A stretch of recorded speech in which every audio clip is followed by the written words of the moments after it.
Hace 13 años, mi hija dejó a mis 3 nietos en la puerta de mi casa diciendo que solo necesitaba dormir una siesta. Nunca volvió. Yo los crié, los alimenté y los abracé cuando ella los trataba como si fueran basura. Pero esta mañana no regresó con una tarjeta de agradecimiento ni con una disculpa. Regresó con un grupo táctico, un abogado con un traje de $3,000 y la acusación de que yo había secuestrado a sus hijos. Creían que me tenían acorralado. Creían que yo era un viejo senil al que podían aplastar sin esfuerzo, pero no sabían nada del sobre color mostaza que llevaba años escondido bajo una tabla suelta del piso de mi habitación. Cuando estampé aquel papel amarillento sobre el estrado del juez, su expresión no fue de ira, fue de puro impacto. Me miró y susurró casi sin voz: ¿Los niños saben esto? Le sostuve la mirada y respondí: Todavía no, pero están a punto de saberlo. Y antes de contarte qué había dentro de ese sobre, por favor dale me gusta y suscríbete al canal. Dime en los comentarios desde dónde estás mirando. A este viejo le ayuda a saber que su historia está siendo escuchada. Eran las 6 de la mañana de un domingo, y lo único de lo que yo era culpable era de ponerle demasiada mantequilla a la sartén. Me llamo Guillermo Benítez. Todos me dicen Memo. Tengo 70 años y mis rodillas crujen como madera seca cuando cambia el clima, pero mis manos siguen firmes. Pasé 40 años en plataformas y campos petroleros, de esos trabajos que te enseñan 2 cosas: paciencia y cómo preparar un desayuno que te deje lleno de verdad. La cocina estaba en silencio salvo por el chisporroteo de la grasa del tocino y el zumbido bajo del refrigerador. Ese era mi momento favorito del día. En la otra habitación dormían mis 3 razones para seguir respirando. Leandro ya tenía 17, un muchacho grande, catcher del equipo de béisbol de la preparatoria y con un apetito que parecía no terminar nunca. Valeria tenía 15, la lengua afilada y la cabeza clara. Hablaba de estudiar derecho como si ya lo tuviera decidido. Y Mateo, mi Mateo tenía 13.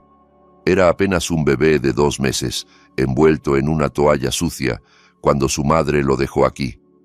Volteé los huevos a la mexicana, como le gustaban a Mateo, la yema suave, sin pasarse. Mientras cocinaba, hacía cuentas en mi cabeza. Mi pensión era de $3,200 al mes. Entre la hipoteca, los servicios y la despensa para 3 adolescentes que crecían a un ritmo cruel, casi siempre me quedaban unos $50. Había guardado esos 50 en una lata de café durante 6 meses para comprarle a Leandro un guante nuevo para los playoffs. No era una vida de lujo. No había viajes a Europa ni autos elegantes. Pero esta casa era cálida y estaba llena de amor. O al menos lo estaba hasta que la puerta principal explotó. Ni siquiera escuché que tocaran. Un segundo estaba estirando la mano hacia el salero y al siguiente un estruendo me sacudió los huesos, hizo caer fotos enmarcadas del pasillo y llenó la sala de astillas como metralla. Antes de poder apagar la estufa, mi cocina se llenó de hombres con cascos, chalecos y armas largas. Gritaban órdenes que rebotaban en el piso. ¡Policía! ¡Al suelo! ¡Manos donde pueda verlas! Ser viejo no significa ser lento.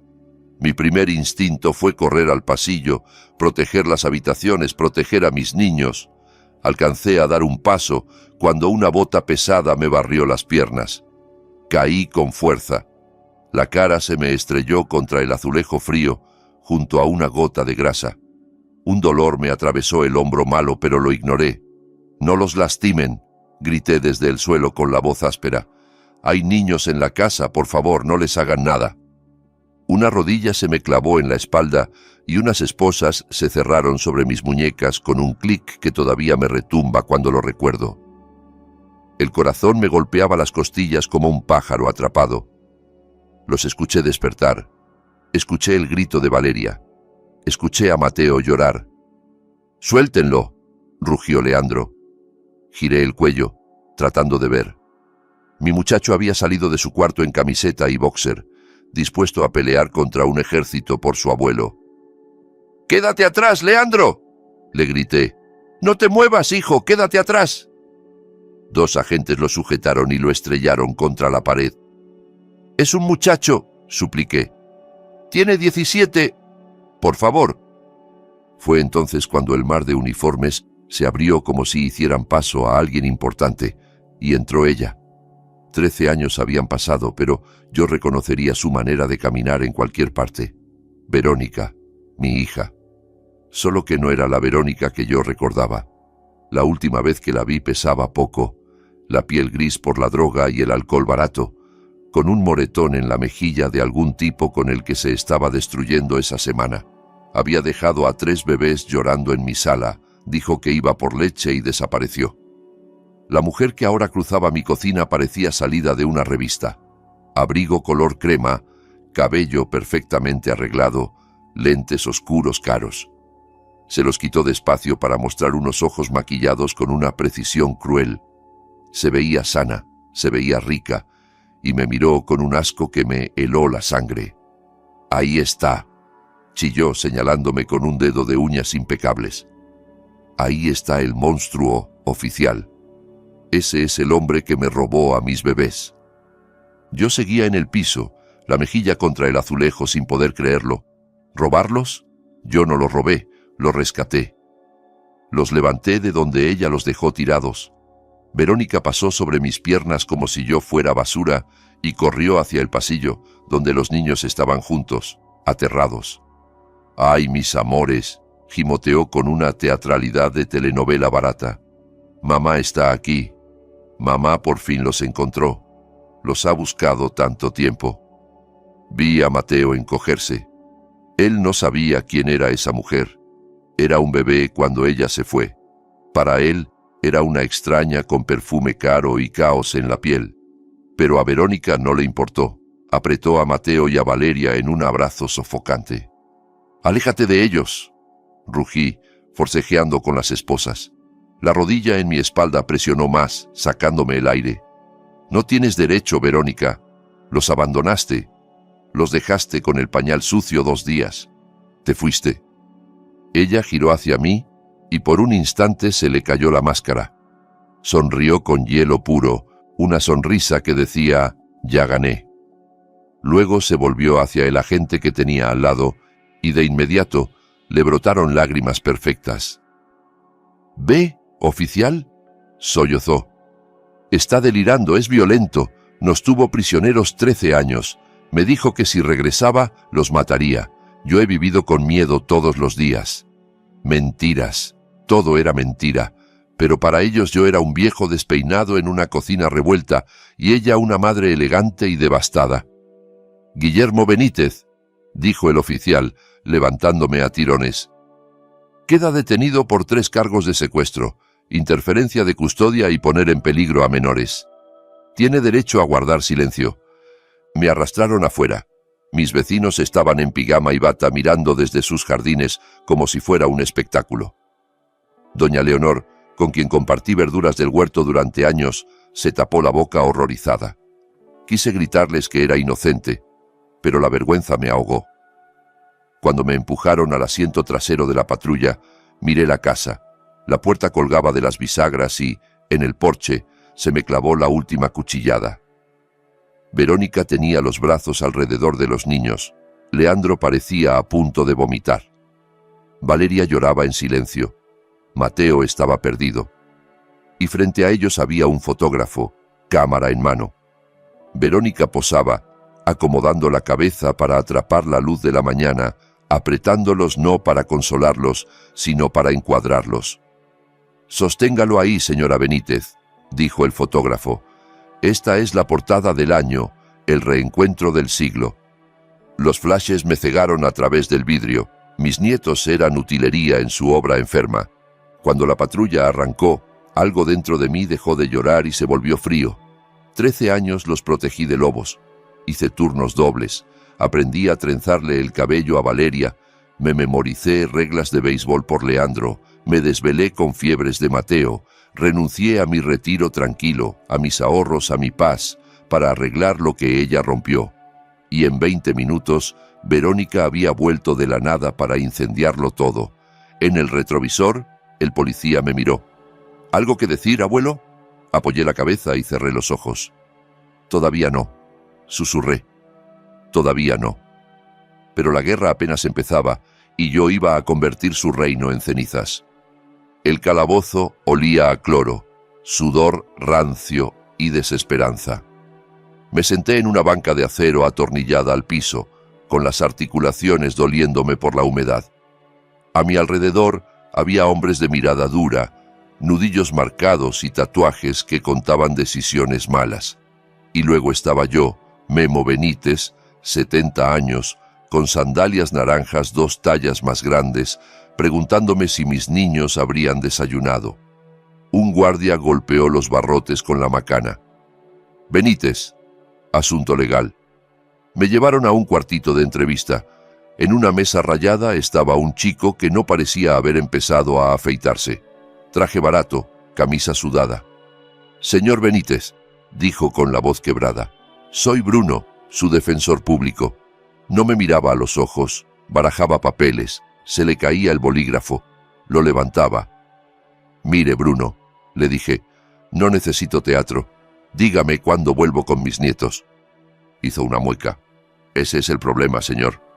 El juez negó la libertad al inicio, pero logramos fijar fianza, $500,000. Solté una risa corta, amarga. Hijo, con mi pensión pago luz y comida.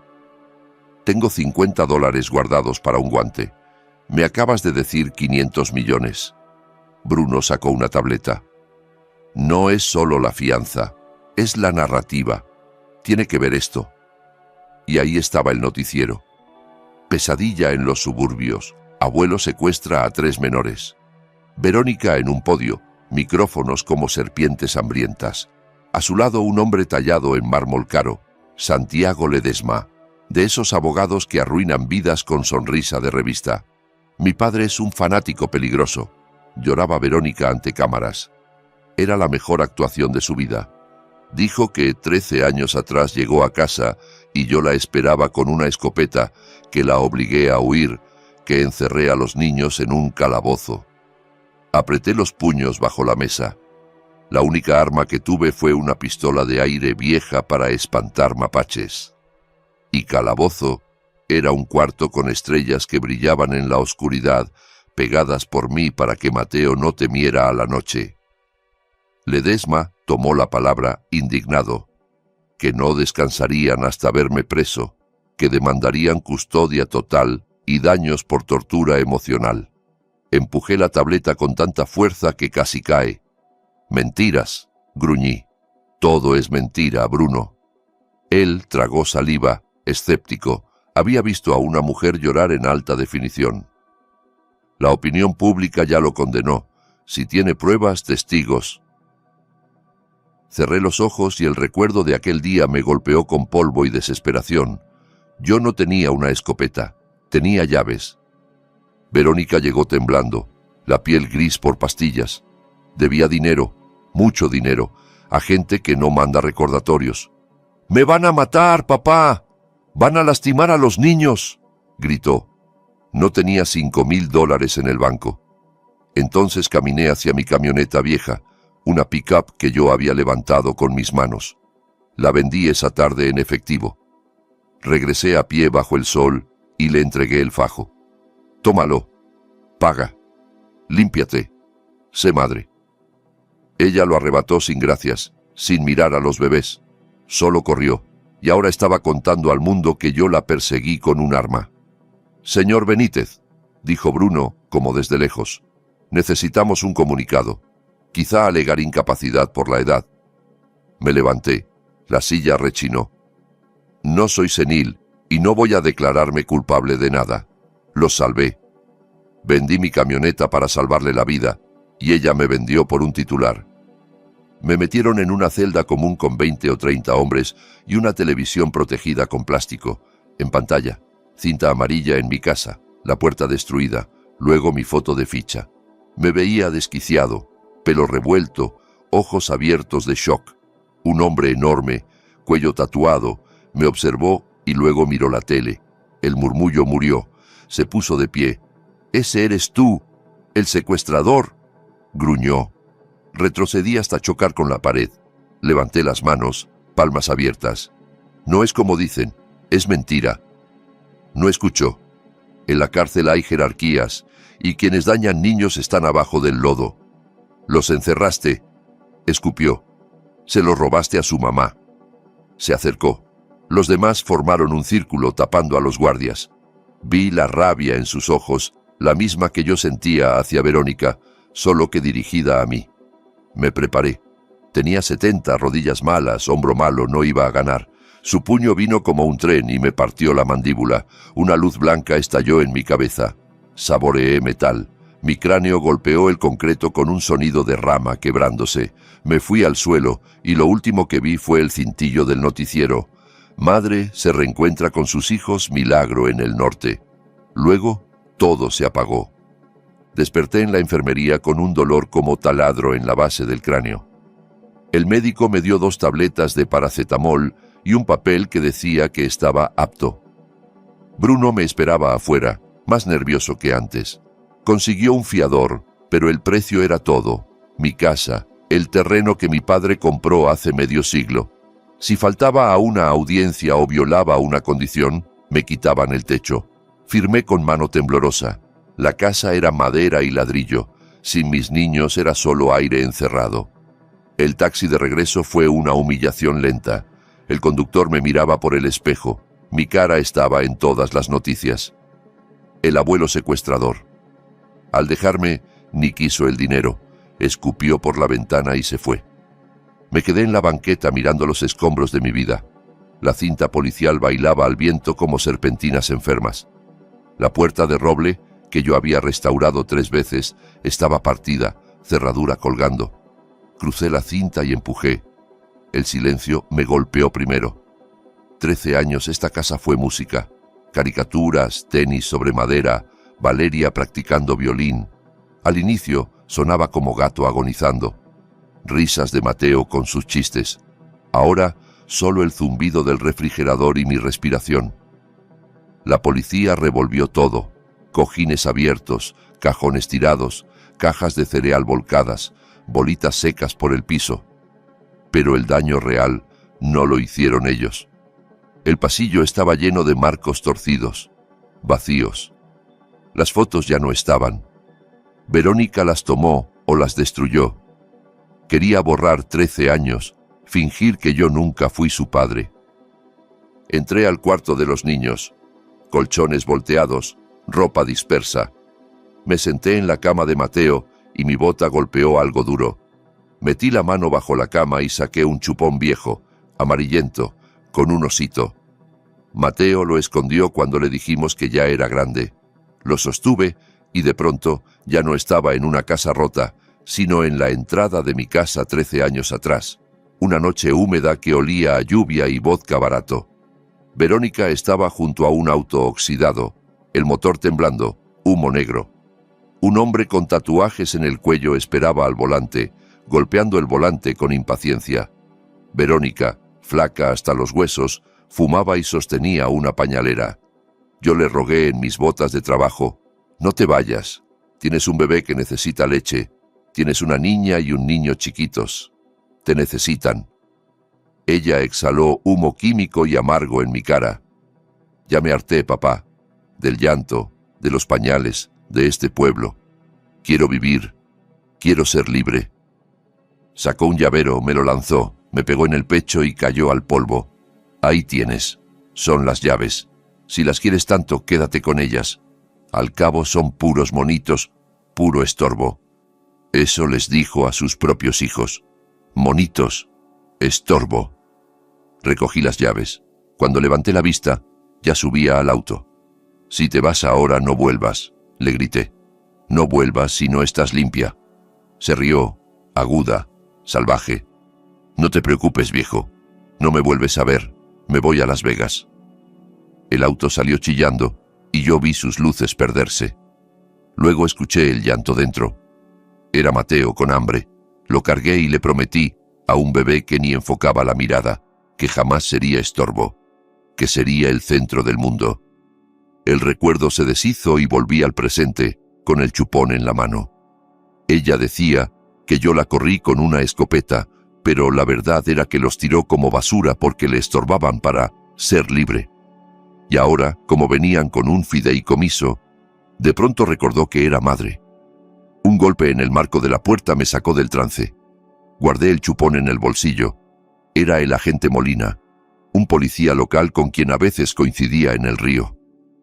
No podía mirarme a los ojos. Me extendió papeles. Lo siento, Memo. De verdad, pero tengo que notificarte.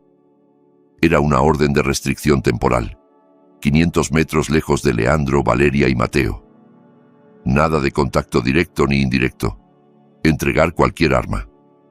Ella está en el Gran Hotel Mirador, murmuró. Tiene seguridad privada. No te acerques. Si violas esto, te revocan la fianza y te pudres adentro. Cuando se fue, la casa se volvió tumba.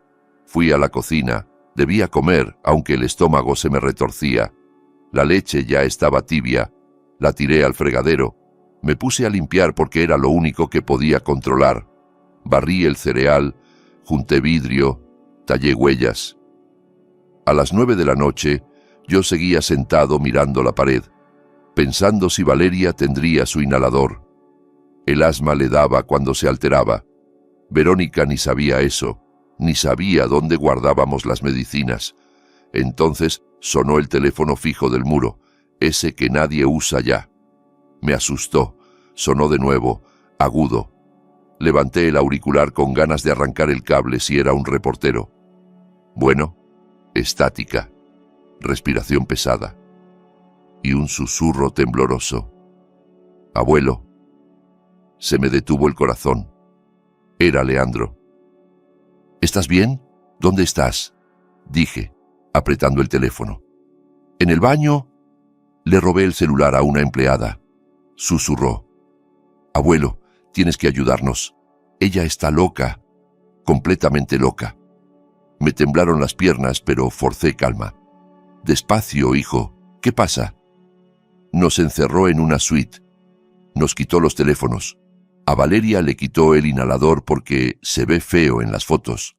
Trajo un equipo de estilistas. Nos obliga a ponernos ropa que raspa y a posar para redes. A Mateo lo pellizca cuando no sonríe.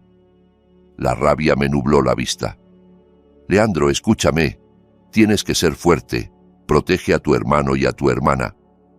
Él sollozó. Hay hombres afuera, guardias. No nos dejan salir. Dice que tú te vas a quedar preso para siempre, que ahora le pertenecemos.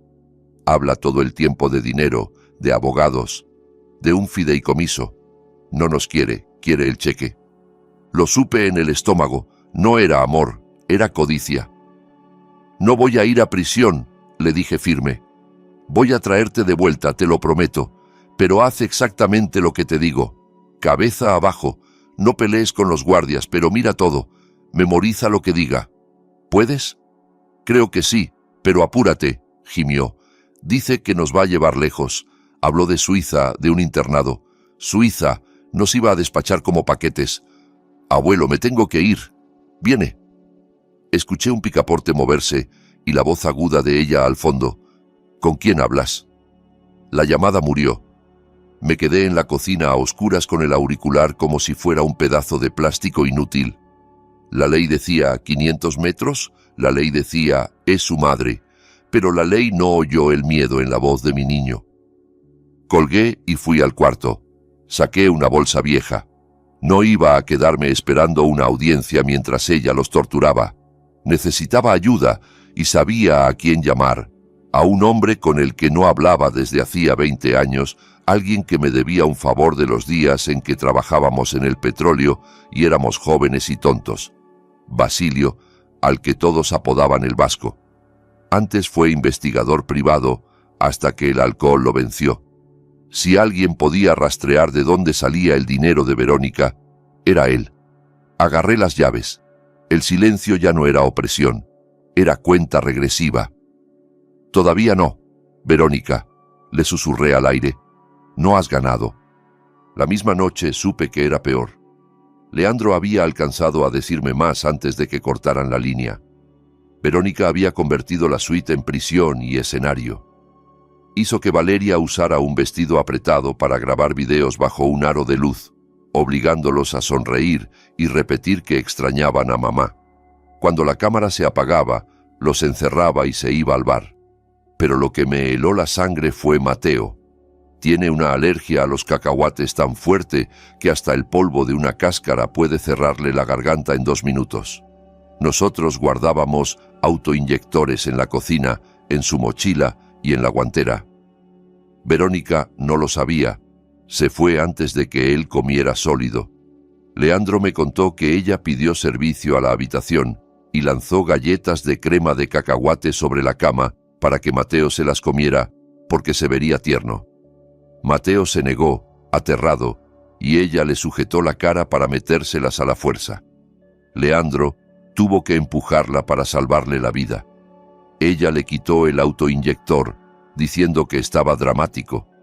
Mi nieto estaba sin medicina, encerrado con una mujer capaz de matarlo por ignorancia y vanidad. Conduje a la comandancia, iba rápido sin mirar el velocímetro. Pasé media vida en petróleo. Cuando algo revienta, no llenas formularios. Actúas o muere gente. Pero al entrar bajo las luces fluorescentes entendí que aquí mi mundo no valía nada. Fui al mostrador. El sargento de turno era Cárdenas. Una vez le arreglé la podadora sin cobrarle. Me vio y se le endureció la cara. «Quiero levantar un reporte», dije. «Mis nietos están en peligro inmediato». Se recargó, brazos cruzados. «¿Peligro de quién, señor Benítez?» «De su madre», escupí. Intentó obligar a un niño con alergia mortal a comer cacahuate. Le quitó su medicamento. «Envíen una revisión al Hotel Mirador ahora mismo». Cárdenas soltó una risa seca. «Déjeme entender. El hombre acusado de secuestrar a 3 menores quiere denunciar a la víctima por darle una galleta a su hijo. ¿Sabe lo loco que suena?» «No es locura, es verdad». Golpeé el mostrador. «Ella no los conoce. Los está lastimando». Se levantó, pesado, con voz de amenaza. «Está libre de milagro. Usted es el sospechoso. Ella es la madre. Si quiere darle una galleta, se la da. Usted no dicta cómo cría a los niños que robó». «Robó. Otra vez. Como si yo fuera un ladrón nocturno y no el único que se preocupó por si vivían. Casi lo mata», susurré quebrándome. «Váyase a su casa», dijo señalando la puerta, «o le revoco la fianza por hostigamiento». Salí sintiéndome más pequeño que nunca. En el trabajo yo daba órdenes y los hombres se movían porque sabían que los cuidaba. Aquí era solo un viejo criminal. La ley era un muro y yo me estaba rompiendo la cabeza contra él. Caminé hacia mi camioneta estacionada en una esquina oscura. El aire nocturno era espeso. Me sentí impotente y odié esa sensación más que el dolor. Toqué la manija y una voz me detuvo. «Señor Benítez». Me giré. Un Mercedes plateado ronroneaba a 2 lugares. Apoyado en el cofre estaba Santiago Ledesma. En persona parecía más tiburón que en televisión. Traje perfecto, zapatos brillando, cigarrillo delgado entre los dedos. Se me cerraron los puños. «¿Qué quiere?» Exhaló humo al cielo y caminó con aburrimiento calculado. «Vengo a ofrecerle un paracaídas, Memo». «¿Le puedo decir Memo?» «Puede decirme, señor Benítez», respondí. «Y no quiero nada suyo». Él rió y sacó un sobre blanco. Lo extendió. «Aquí hay un cheque de caja por $50,000. Me quedé helado. Era más de lo que había logrado guardar en años. «¿Para qué?» «Una compensación», dijo suave. «Verónica se siente generosa. Reconoce que usted los cuidó un tiempo. Solo firme un documento». «¿Qué documento?» «Renuncia voluntaria a cualquier derecho de custodia. Admite que está viejo, abrumado, que no puede con 3 adolescentes. Se retira, toma el dinero y se va a una comunidad tranquila de retiro en la costa, y no vuelve a contactar a Verónica ni a los niños». La rabia me subió como fuego. «¿Quiere que los venda?» Ledesma se encogió de hombros. «Quiero que sea realista. Tiene 70, está quebrado y enfrenta cargos graves. Yo lo destruyo en corte. Lo pinto como un anciano abusivo y acumulador. Se muere en prisión o acepta el dinero y se va a pescar. Todos ganan. Tomé el sobre. Él sonrió triunfal. Entonces lo rasgué despacio, una vez y otra, hasta hacerlo confeti. Se lo lancé a sus zapatos. «Dígale a mi hija que no estoy en venta», le dije invadiendo su espacio. «Y dígale que si por su estupidez le pasa algo a Mateo, no voy a necesitar abogado. Voy a ir por ella yo mismo».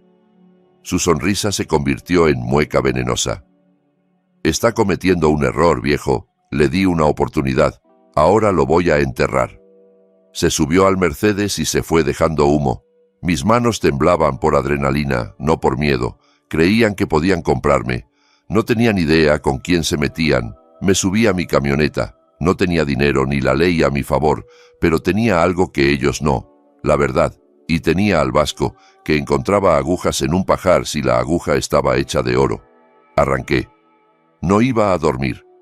Iba a descubrir de dónde salió el dinero que permitió a Verónica pagar a Ledesma y por qué necesitaba a mis nietos con tanta urgencia que intentó sobornarme para callar. Llegué hasta una caravana vieja detrás de un depósito en las orillas. Un foco amarillo zumbaba sobre la puerta, atrayendo polillas enormes. Ahí vivía el vasco. Habíamos coincidido en el Golfo cuando todavía nos creíamos invencibles. Toqué con fuerza. «Vasco, abre». «Soy Memo». Hubo un golpe adentro, maldiciones. Abrió en camiseta manchada y boxer, con un revólver flojo en una mano y una botella de licor en la otra. Barba gris, ojos rojos. «Caray, Memo, pareces atropellado». «Me siento así. ¿Puedo pasar?» Entré al olor de papel viejo, aceite de arma y alcohol barato. La caravana era un caos de archivos y botellas vacías, pero en una esquina había un escritorio con monitores encendidos, su altar. Me senté en una caja y le conté todo. El operativo, el arresto, las galletas, el soborno. Me escuchó sin parpadear. Cuando terminé, dejó el revólver sobre la mesa. «Así que volvió», murmuró con voz ronca. «Y está nadando en dinero. Ledesma no se levanta por menos de 10.000 de anticipo». «Tiene suite, guardaespaldas», dije. «¿De dónde sale?» El vasco se tronó los dedos. «Vamos a averiguarlo». Tecleó rápido. Para un borracho tenía manos de cirujano. Primero rastreó al viejo novio, un tal Tristán. En 5 minutos soltó. «Primer callejón sin salida. Tristán está muerto. Sobredosis hace 2 meses en un motel. Tenía $40 y una orden de captura». «Entonces no fue él». «No», asintió. «Pero mira esto. Verónica figura como contacto. Identificó el cuerpo y ni siquiera reclamó las cenizas. Dejó que el Estado lo enterrara. Suena a ella». El vasco siguió. «Nada de empleo por 10 años, nada a su nombre hasta hace 3 semanas. Y de pronto, tarjetas platino, cuentas abiertas en paraísos fiscales, una fachada llamada ABB Holdings». «¿De dónde salió el dinero inicial?», pregunté. El vasco entrecerró los ojos.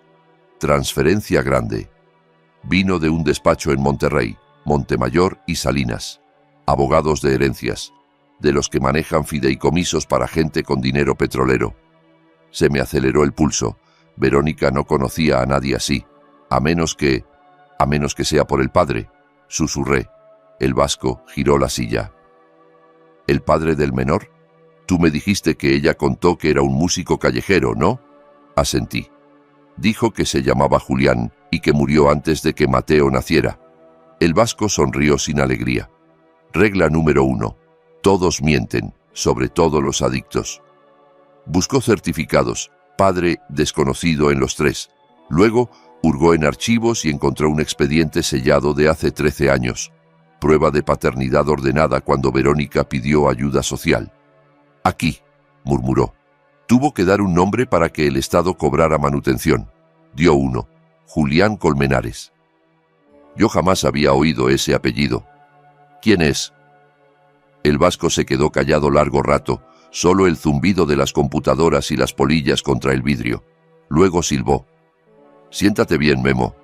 Julián Colmenares no era un don nadie, era el hijo secreto, el hijo vergüenza de Eusebio Piedra. El nombre me golpeó como puño. Eusebio Piedra, dueño de Petróleos Piedra, uno de los hombres más ricos del país. Había muerto el mes pasado, lo vi en noticias. Piedra lo mantuvo lejos con dinero, explicó el vasco, leyendo. Julián vivió discreto. Murió en un accidente de moto hace 4 meses. No dejó testamento. Se me encendió la cabeza. Entonces, la herencia va a sus herederos directos. El vasco asintió. Y como no tenía esposa ni padres vivos, va a sus hijos, Leandro, Valeria y Mateo. Abrió un archivo legal, el fideicomiso de Julián, valorado en $18.5 millones. Me mareé. Mis niños, con ropa heredada y cereal genérico, eran multimillonarios. Y aquí viene lo peor, dijo el vasco, golpeando la pantalla. El dinero está en fideicomiso hasta que cumplan 21, pero el tutor legal cobra una cuota de administración. 500.000 al año, más vivienda y acceso a los bienes en beneficio de los menores. Sentí bilis. No era amor, no era redención, era un salario. Ella necesita la custodia para abrir la bóveda, dije temblando de rabia. El vasco me dio una impresión. No solo custodia, necesita ser la única tutora. Por eso te acusó de secuestro. Si te vuelven un delincuente, no puedes pelear tutoría. Ella se queda con los niños, cobra el cheque y vive como reina mientras los cría con nanas e internados. 13 años sin una llamada, sin un cumpleaños, y en cuanto el dinero apareció, pateó mi puerta.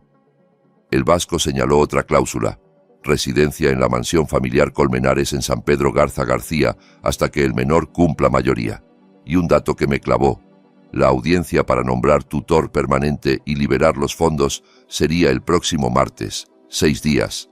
Entendí el plan completo. Si ella llegaba normal, un juez vería abandono y mis 13 años de crianza. Yo podría ganar tutoría o al menos compartirla, y eso significaría controlar el fideicomiso para proteger a los niños. Pero un secuestrador no obtiene custodia. Un criminal no administra 18 millones. Tenía que destruirme. Por eso el grupo táctico, la historia del arma, el calabozo, necesitaba que yo fuera monstruo para ella ser salvadora. Si yo estaba preso el martes, ella entraba sola, sin oposición, y se llevaba las llaves del dinero. Quise avisarles. Saqué un teléfono desechable y marqué el número del celular que Leandro había usado. Rogué que siguiera escondido. Sonó una vez y entró una voz robótica. El número estaba desconectado. Volví a marcar. Lo mismo. Ella lo encontró. Mi muchacho estaba encerrado con guardias y una madre que lo veía como billete con patas, y yo ni siquiera podía decirle: voy por ti. El vasco subió el volumen del noticiero. Verónica aparecía frente al hotel, vestida de negro y perlas como santa dolida. Ledesma detrás, buitre elegante. La reportera preguntó planes. Verónica miró a cámara, lágrimas falsas, que necesitaban sanar, privacidad, que por eso se irían esa misma noche a Europa, a un centro especializado en Suiza para víctimas de secuestro. Nuestro vuelo sale en 2 horas. Vamos al aeropuerto privado, dijo. Me quedé sin aire. Si los subía a un avión y salían del país, se acababa. Juicios internacionales tardan años. Los metería en un internado, cobraría su $500,000 y yo nunca los volvería a ver. Está huyendo, dije, entendiendo. Tenía miedo de que yo lograra pelear antes del martes. Esto ya no era una batalla legal, era rescate. Si vamos, violo la orden, violo la fianza. Si me atrapan, me meten 20 años. El vasco revisó el tambor del revólver y se lo guardó en la cintura. Me lanzó las llaves de su coche viejo. Entonces más vale que no nos atrapen. Pensé en la voz aterrada de Leandro, en el asma de Valeria, en la vida de Mateo vendida por una mansión. «Vámonos», dije. El vasco manejó como si lo persiguiera el demonio por caminos oscuros. El motor rugía, El chasis temblaba y el velocímetro trepó hasta donde parecía romperse. El viento entraba por las ventanas con olor a lluvia y llanta quemada. Yo apretaba el tablero con una mano y con la otra una llave de cruz que saqué de debajo del asiento. «10 minutos, Memo», gritó el vasco. «Si el piloto tiene autorización, despegan antes de que entremos». El aeródromo privado apareció, un edificio de vidrio, reja alta, alambre de navajas. En la pista, luces ámbar. Y ahí, como un monstruo blanco, un jet listo, motores aullando. Una camioneta negra junto a las escaleras. Los vi bajo reflectores como si fuera un escenario infernal. Verónica tirando de Mateo del brazo. Mi niño clavaba los talones, ella lo jalaba sin compasión. Un hombre grande cargaba a Valeria al hombro mientras ella pataleaba. Y Leandro, mi Leandro no lloraba, peleaba. Se plantó frente a un guardia, tiró puños con todo lo que tenía. El tipo se rió y lo empujó. Leandro cayó, se levantó de inmediato y se puso entre el avión y su hermano. «¡Los están obligando, Vasco!», grité. «¡Embiste la reja!». Él no dudó. Aceleró y se llevó el portón. Metal chilló, chispas, y entramos derrapando a la pista. El piloto debió vernos porque los motores se elevaron desesperados. «¡Bloquea el avión!», grité. El vasco cruzó el coche y frenó de lado frente a la nariz del jet. Estábamos a metros de las escaleras. Abrí la puerta antes de que el auto se asentara y salté. Mis rodillas protestaron, pero la adrenalina fue anestesia. Levanté la llave de cruz, pesada y fría.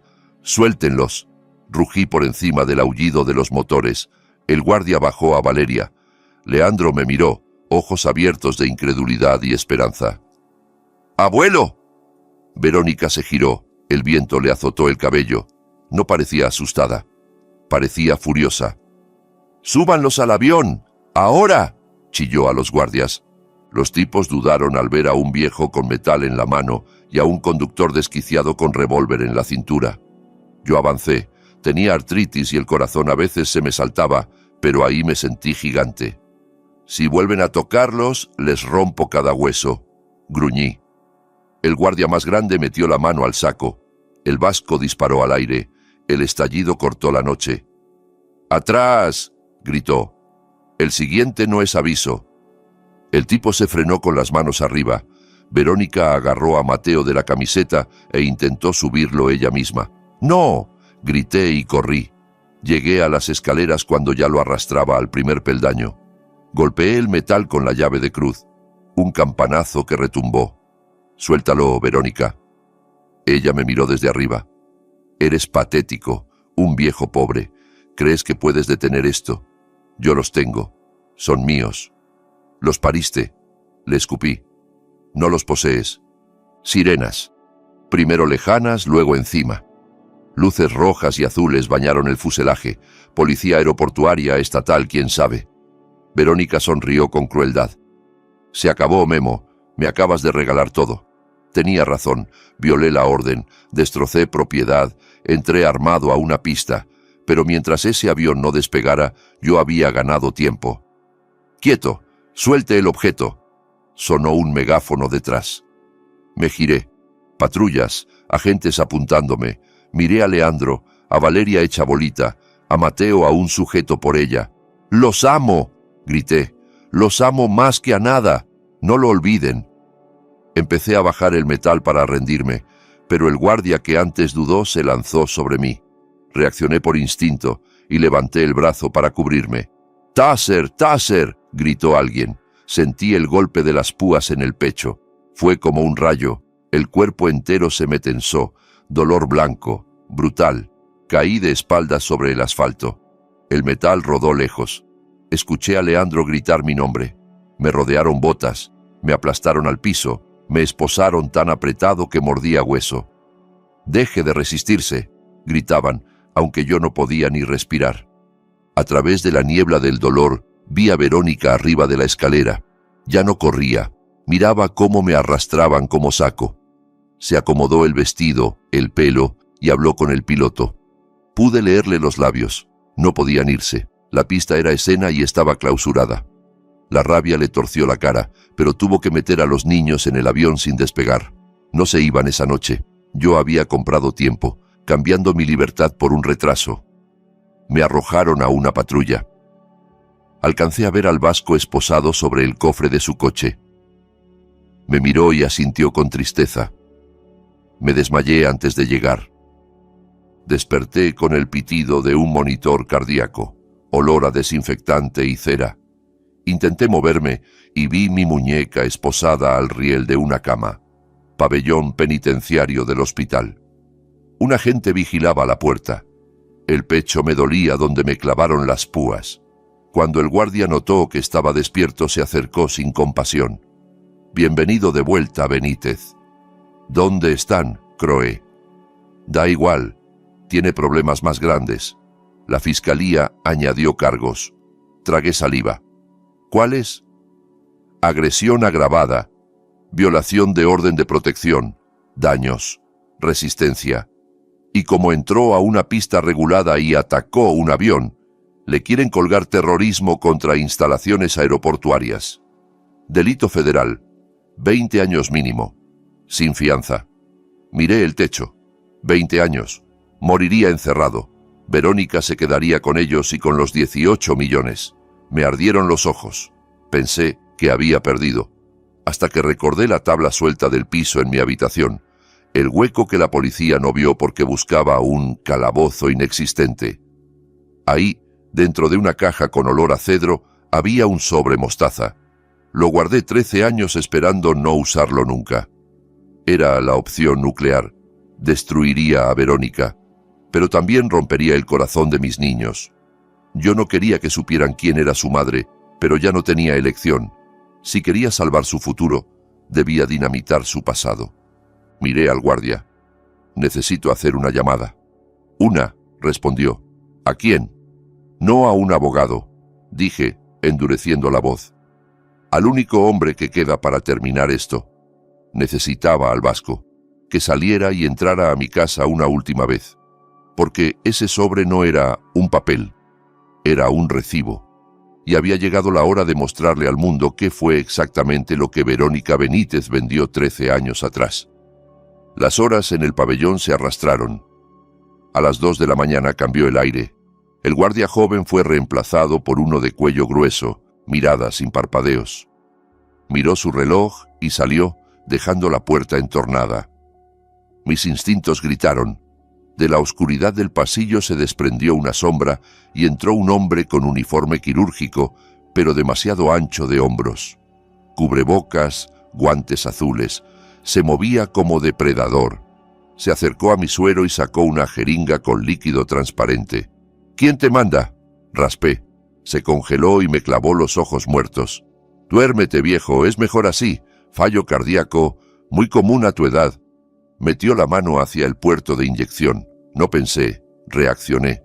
Mi brazo izquierdo estaba encadenado, pero mi pierna derecha libre bajo la sábana. Esperé a que se inclinara y pateé con toda mi rabia vieja. Mi talón le dio en la rodilla. Sonó un crujido asqueroso. Aulló y cayó. La jeringa se hizo pedazos. «¡Ayuda!», rugí, sacudiendo la cadena. El tipo se incorporó cojeando y huyó justo cuando enfermeras corrían. Sobreviví, pero supe algo. La guerra escaló. Ledesma estaba asustado de que yo tuviera algo, y si intentaban matarme allí, que Dios ayudara al vasco. A 5 millas, bajo cielo sin luna, el vasco peleaba su propia guerra. Dejó una bicicleta prestada en el monte detrás de mi terreno. La casa, rodeada de cinta, parecía abandonada, pero él sintió el silencio. Ni grillos. Eso significa depredadores. Se coló por una ventana del lavadero con una navaja. Caminó como fantasma sobre el piso, esquivando el desastre del operativo. En el pasillo, una tabla crujió. Clic. Un haz de luz táctica lo cegó, luego otro y otro, 3 luces desde la sala. «Tenemos visita», dijo una voz profunda. No era policía, era mercenario. El licenciado Ledesma dijo que la rata quizá volvería por su queso. El vasco no se congeló, se dejó caer. Un taser silbó donde habría estado su pecho y se clavó en la pared. Rodó a la puerta de un cuarto. «Agárrenlo, y que parezca accidente», ordenó la voz, que se tropezó varias veces. El vasco, 65 años, alimentado por alcohol y lealtad contra profesionales jóvenes, sin pistola. Se la habían quitado, solo manos y lo que encontrara. Tomó una lámpara pesada de base de bronce. Esperó. El primer hombre asomó y el vasco descargó la lámpara en su cráneo. Cayó sin sonido. Uno menos. El vasco cargó al pasillo y embistió al segundo, estrellándolo contra el muro. El otro golpeó con macana en su hombro. El vasco gritó, pero se pegó como perro. Le metió 2 cabezazos y le reventó la nariz en una salpicadura. El tercero, líder, lo pateó en las costillas y lo mandó volando. Un botín lo aplastó al suelo. «¿Dónde está?», exigió, presionando. «Registramos paredes. Ático. ¿Dónde escondió el viejo la palanca?». El vasco, sangrando del ojo, sonrió rojo. «Revisaste paredes, pero no revisaste el piso». Le torció el tobillo con un movimiento sucio, de cantina. El líder cayó. El vasco gateó hasta mi habitación, apartó la alfombra, levantó la tabla suelta con uñas ensangrentadas y sacó la caja. Entonces la puerta explotó y el líder entró con un cuchillo cerrado. «Se acabó, viejo», siseó. El vasco miró la ventana, el salto al patio, abrazó la caja. «Todavía no», murmuró, y se lanzó. El vidrio estalló como diamantes, cayó sobre arbustos que frenaron y desgarraron, rodó al concreto con un alarido y vio una esquirla clavada en su pantorrilla. Pero tenía la caja. Oyó gritos arriba, una linterna barriendo el patio. «Bajen y termínenlo». El vasco se levantó a la fuerza, cojeando, dejando sangre. Saltó la cerca y cayó en el pasto del vecino mientras los mercenarios salían. Se quedó quieto, abrazando la caja como reliquia. Ellos pasaron corriendo a centímetros. El vasco esperó 1 hora, abrió apenas para comprobar el sobre, lo cerró y no fue al hospital. Sabía que lo vigilarían. Caminó 5 millas por el monte, sangrando a cada paso, para entregar el cargamento. Cuando lo vi al día siguiente en la sala de visitas, roto y magullado, no vi a un borracho. Vi a un soldado que acababa de cumplir la misión más importante de su vida. Y cuando sostuve ese sobre manchado de sangre, supe que, pasara lo que pasara en el tribunal, yo no estaba solo. El día del juicio amaneció gris y húmedo. No dormí. Pasé la noche con el sobre mostaza pegado a la piel bajo el uniforme. Me raspaba, pero ese rasguño me mantenía cuerdo. Me trasladaron en una camioneta sin ventanas. Las cadenas en los tobillos sonaban como campanas fúnebres. Al bajar, me golpeó el ruido. No era justicia, era circo. Cientos de personas tras vallas, reporteros gritando mi nombre, buscando una mueca que vendiera. Carteles de desconocidos. Protejan a los niños. Encierren lo monstruo. Ledesma había convertido la opinión pública en linchamiento. Entré con la cabeza baja. La sala estaba helada, enorme, madera oscura para hacerte sentir pequeño. El público lleno, hombro con hombro, vecinos de años evitando mi mirada, padres de compañeros de Leandro. Y ahí estaba Verónica, en la mesa de la parte acusadora, pero ya no era la mujer del abrigo caro. Ahora era madre sufrida, suéter gris grande, sin maquillaje, ojeras expuestas, cabello en un chongo descuidado, pañuelo en mano, una obra maestra de manipulación, Ledesma a su lado, seguro como cuchillo.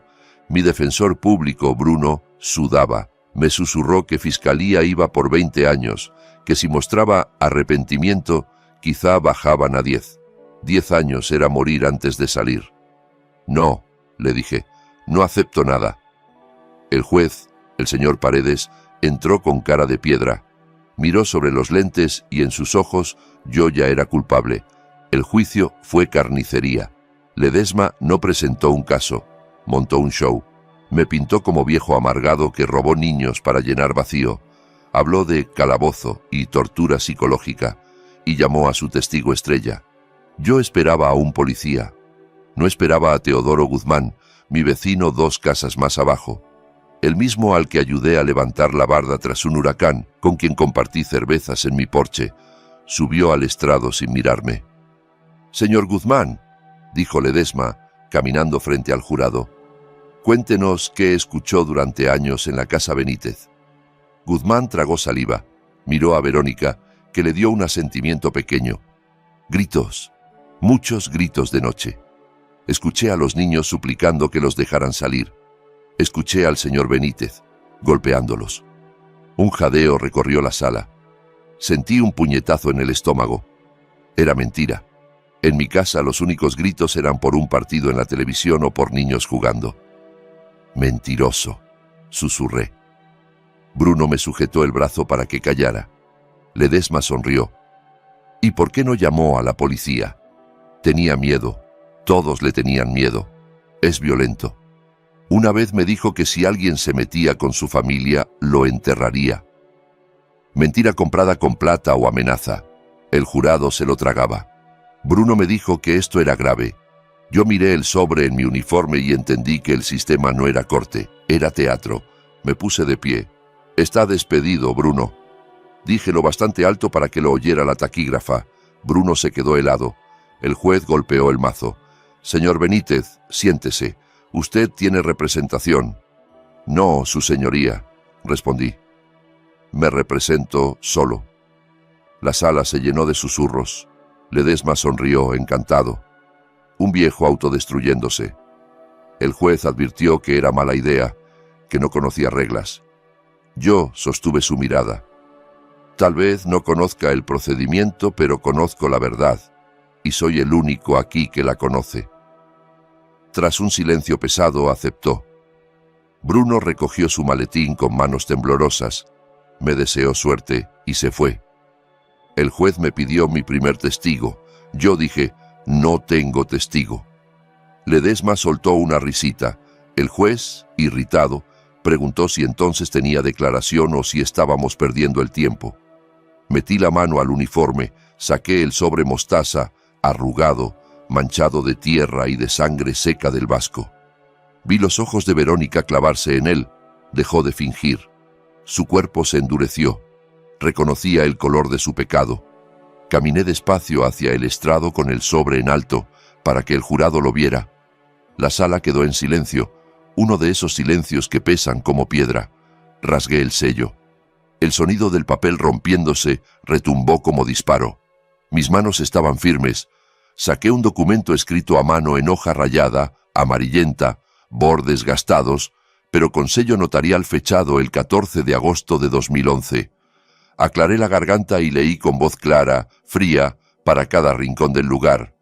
Yo, Verónica Benítez, por medio de la presente vendo en forma total y permanente mis derechos y autoridad parentales sobre mis hijos, Leandro, Valeria y Mateo, a Guillermo Benítez. Esta transferencia es definitiva y absoluta, a cambio de renunciar a toda reclamación de maternidad y comprometerme a no volver a contactarlos a ellos ni a Guillermo Benítez. Acepto la suma de $15,000 en efectivo. Este dinero es para la compra de un Mustang convertible modelo 2011. Juro que nunca regresaré. Dejé la hoja en alto. $15,000. El precio de 3 vidas. La sala explotó en un jadeo colectivo. La taquígrafa dejó de teclear con la boca abierta. El alguacil dio un paso, asqueado. Pero yo no había terminado. Saqué una fotografía sujeta detrás del papel. La mostré al jurado y al juez.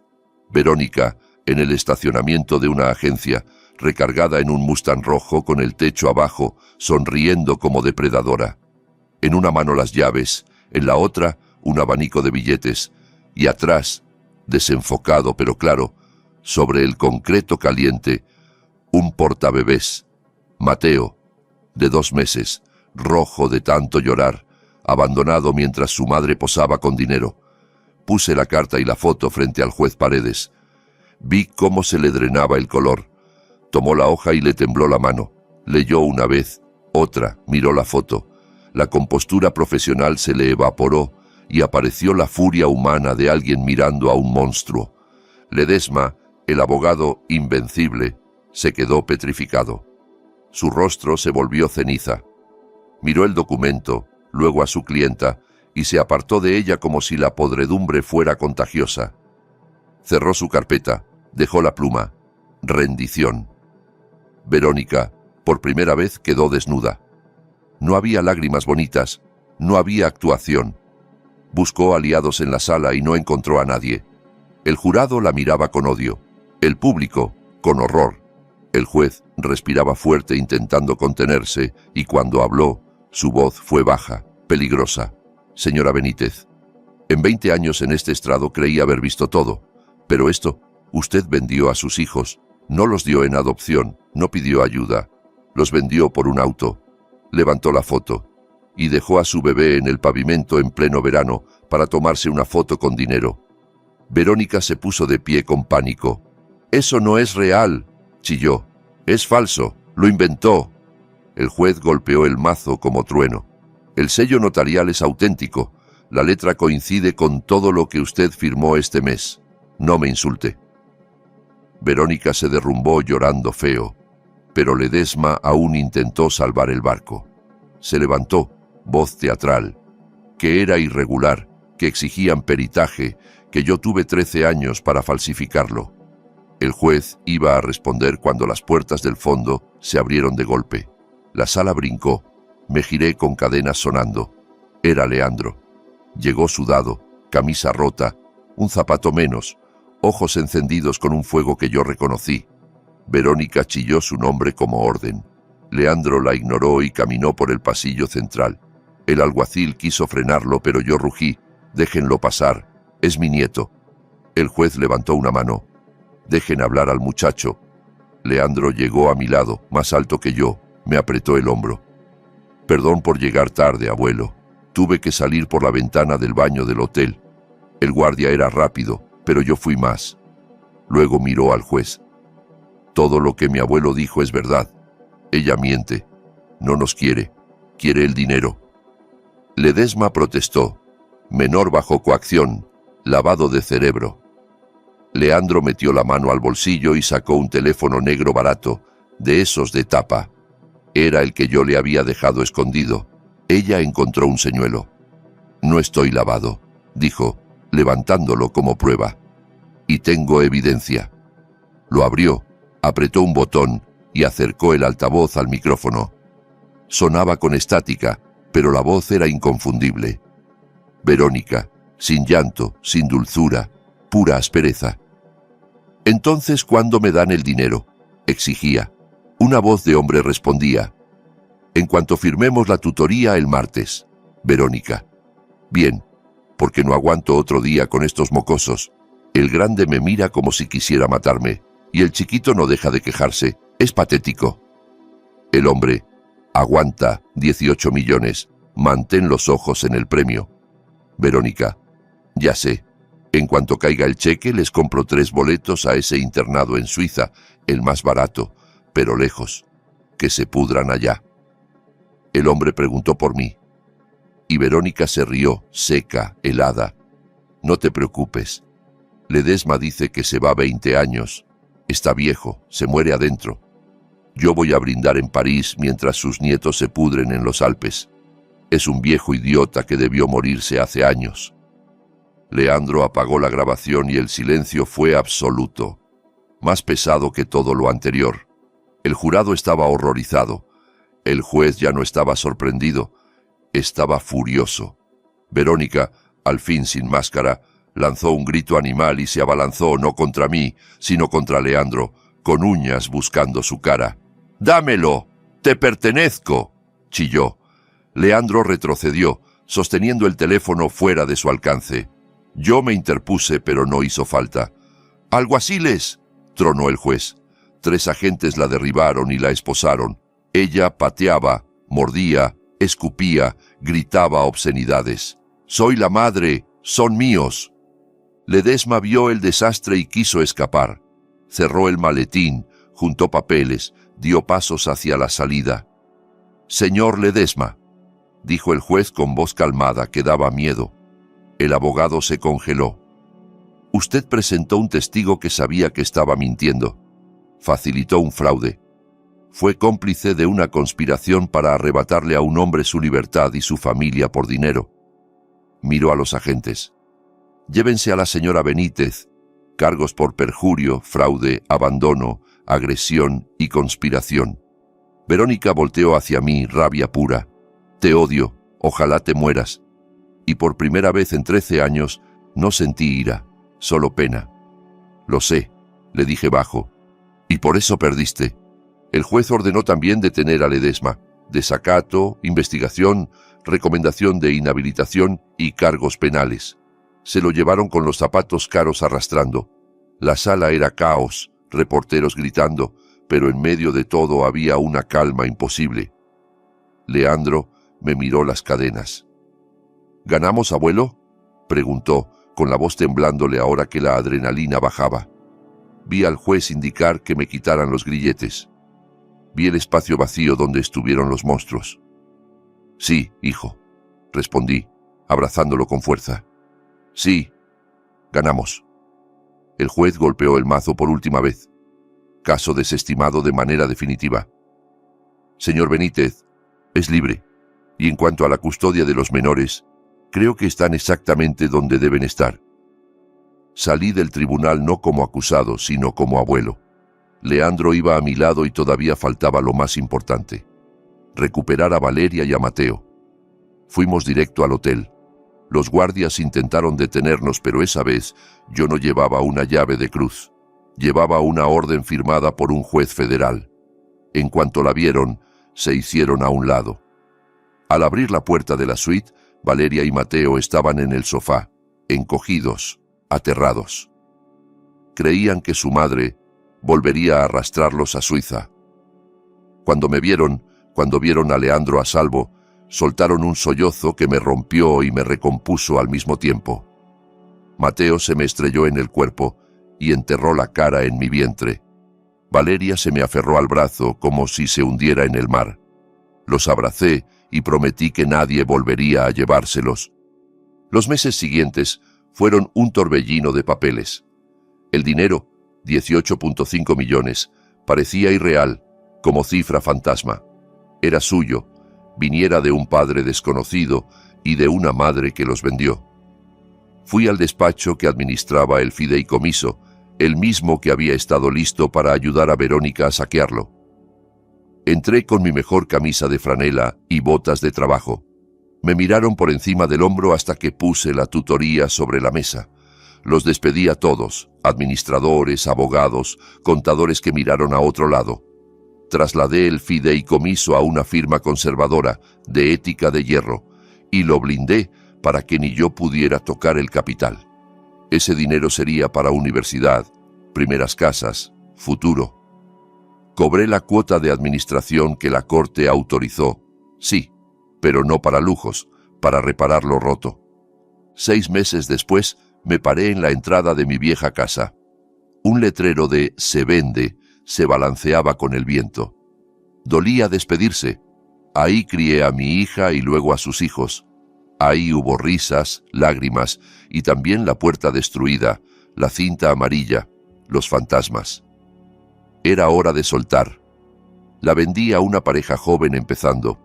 Me llevé lo que quedó y una parte de la cuota y compré un sueño que tuve desde los 20, un motorhome grande, de esos que parecen casa rodante de lujo, con camas reales, cocina completa y espacio para vivir juntos sin apretarnos.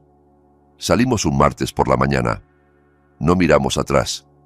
Manejamos hacia el oeste, vimos llanuras volverse cerros y luego desierto rojo. Cantamos con la radio, comimos en fondas de carretera, nos reímos hasta doler. Por primera vez en 13 años no había sombra esperando en el camino. Ahora estoy sentado en una silla plegable al borde de la barranca del Cobre. El sol cae y pinta el cielo con naranjas y morados que parecen imposibles. El aire huele a pino y a leña.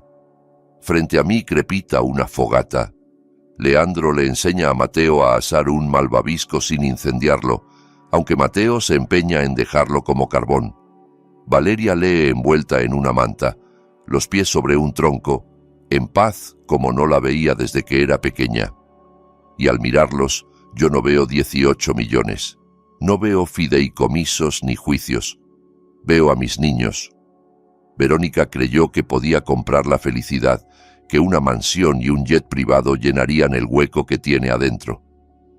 Pensó que vender a sus hijos por $15,000 era buen negocio porque le compró un convertible. Se equivocó. Dicen que la sangre es más espesa que el agua y lo usan para justificar pecados, para obligarte a perdonar a quien te destruye solo porque comparte tu ADN. Yo aprendí a la mala que la sangre es biología, nada más. El amor es una elección, la lealtad es un acto. Verónica eligió el dinero, yo los elegí a ellos. Y mientras veo a Mateo reír cuando su malvavisco se prende y Leandro le da palmadas en la espalda, mientras Valeria sonríe al verlos, sé que elegí bien. Ella vendió estos momentos por el precio de un auto usado. El dinero puede estar ahí, sentado en un banco, pero no vale ni una sola de sus abrazos. Porque familia no es quien te dio a luz.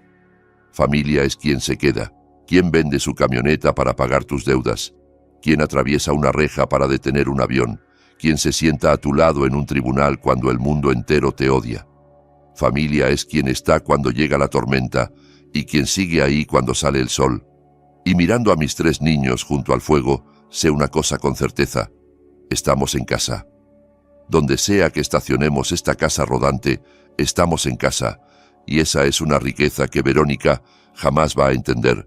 Y si esta historia de pelear por justicia y proteger a quienes amas te movió el corazón, dale me gusta y suscríbete para apoyar a este viejo. ¿Desde dónde estás mirando hoy? Déjamelo en los comentarios. De verdad los leo y los agradezco cada uno.